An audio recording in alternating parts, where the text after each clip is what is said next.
સહિત દેશમાં હાર્ટ એટેકથી મોતના કેસમાં જોરદાર ઉછાળો જોવા મળ્યો છે। ત્યારે રાજ્યસભાના સાંસદ શક્તિસિંહ ગોહિલે હાર્ટ એટેકથી થતા મોતના કેસ મુદ્દે રાજ્યસભામાં શૂન્યકાળ દરમિયાન ચર્ચાનો પ્રસ્તાવ રજૂ કર્યો। શક્તિસિંહે માંગ કરી કે યુવાઓને ભરકી જનારો હાર્ટ એટેક ગંભીર મુદ્દો છે અને તે અંગે રાજ્યસભામાં ચર્ચા થવી જોઈએ।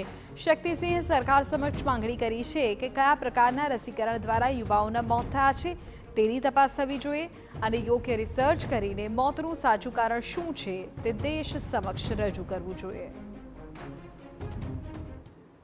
0 વર્ષમાં સંસદમાં એક મહત્વનો મુદ્દો ઉઠાવવો પડ્યો, કારણ કે આ દેશમાં, આપણા દેશમાં જ્યારથી કોરોનાના વેક્સિન અપાયા છે ત્યારથી હાર્ટ એટેકના કારણે લોકોના મૃત્યુની સંખ્યા ખૂબ વધતી ચાલી છે અને જે હાર્ટ એટેકથી લોકોના મૃત્યુ થાય છે એમાં યુવાનોની સંખ્યા વધારે છે। હમણાં ગુજરાતના જે મંત્રીશ્રીએ પોતે આંકડો આપ્યો કે 6 મહિનામાં 1058 લોકોના મૃત્યુ થયા અને 80% એમાં 11 થી 25 વર્ષની વચ્ચેના હતા।